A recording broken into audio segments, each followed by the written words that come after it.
저는 책을 읽는 것이 밥 먹는 것만큼이나 쉽습니다. 하루에 10시간 넷플릭스를 보거나 게임하기는 어려워도 책을 읽는 일은 쉽죠. 그냥 읽으면 되기 때문입니다.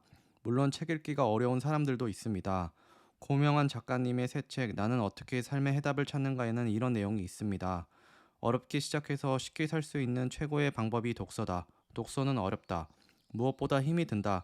독서가 좋다는 걸 알면서도 하지 않는다. 아니 못한다. 그만큼 힘든 것이다. 그런데 힘들기 때문에 힘든 만큼 쉬워진다. 영상 강의를 보는 것은 책을 읽는 것보다 쉽지만 책만큼 효과가 좋지는 않다. 하지만 하루 10시간 이상 책상에 앉아 있어 보라. 단 하루 만에 스스로 느끼는 자신감이 대단히 높아질 것이다. 독서의 힘이다. 우리는 하루에도 수많은 글자를 읽으며 살아갑니다. 식당에서 틀어놓은 TV에서 흘러나오는 자막, 네이버 뉴스란에 올라온 수많은 기사들 모두 글자로 이루어진 것들입니다. 책도 마찬가지입니다. 저자의 생각이 담긴 글이나 그림으로 이루어진 물건입니다. 그런데 왜 책을 읽어야 할까요?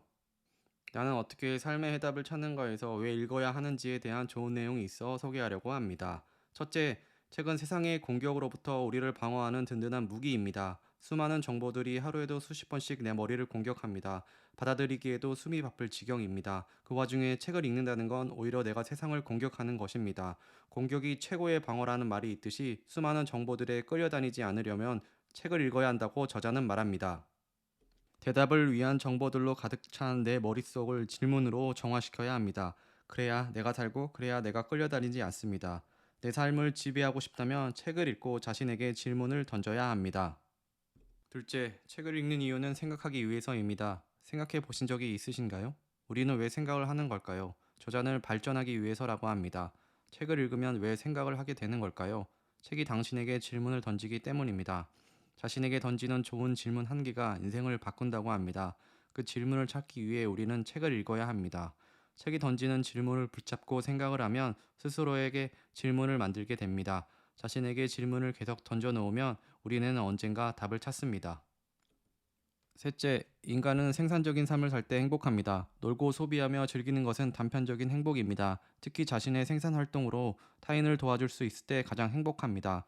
우리는 그런 일을 찾아야 합니다. 당신이 생산할 수 있는 것 중 타인을 이롭게 하는 것이 있습니다. 모르겠다면 책을 읽어보는 건 어떨까요?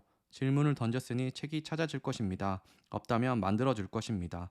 남을 이롭게 하는 생산을 하면 돈은 저절로 따라옵니다. 책을 읽어야 하는 이유입니다. 내가 올바른 방향으로 가고 있는지 혼란스럽다면 계속 책을 읽으면 됩니다. 읽다 보면 어쩔 수 없이 자신에게 계속 질문을 던지게 되죠. 나는 누구인가? 왜 태어났는가? 난 무엇을 할 수 있는가? 언제 가장 행복한가? 내가 할 수 있는 일은 뭐가 있는가? 이런 질문이 머릿속에 있기 때문에 책을 읽다 보면 뇌가 그 답을 찾기 위해 저절로 움직이게 됩니다. 물론 이런 질문의 답이 쉽게 찾아지지는 않습니다. 몇 년, 몇십 년이 걸릴 수도 있습니다. 저도 그 과정을 통해 답을 찾으려고 계속 책을 읽고 있습니다. 우리는 쓸데없는 걱정과 고통을 많이 겪고 있습니다. 책을 읽음으로써 이 모든 걸 몰아내자고 저자는 말합니다. 원리는 간단합니다. 독서를 통해서 걱정과 고통을 없애면 그 자리에 그만큼의 열정이 생깁니다. 이것이 성장의 선순환이라고 하죠. 성공하는 사람들은 이 모두 선순환 속에서 살고 있습니다. 걱정과 불안의 고통은 없습니다. 오직 성공을 위한 고민만 있을 뿐이죠. 걱정과 불안은 잡념입니다. 내 삶은 앞으로 나아가지 못하게 붙잡습니다. 독서를 통해 걱정하지 말고 사색하라고 저자는 말합니다. 고통을 몰아내고 그 자리에 열정을 심고 열정이 성장하면 창의가 되고 창의가 발휘되면 세상을 변화시킬 아이디어가 탄생합니다. 이 선순환을 가능하게 해주는 것이 독서입니다. 이 글을 읽는 당신이 현재 생활이 마음에 안 든다면 그건 생각을 하지 않아서입니다. 더 나은 삶을 원한다면 생각을 해야 합니다. 어떻게 내 삶에 질문을 던지고 어떻게 책에서 해답을 찾았으며 어떻게 그것을 내 인생에 적용하는지 알고 싶다면 나는 어떻게 삶의 해답을 찾는가를 읽어보시길 권해드립니다. 가슴 뛰는 책을 써주신 고명환 작가님과 좋은 책을 내주신 출판사분들께 감사의 말씀을 드립니다. 시청해주셔서 진심으로 감사합니다.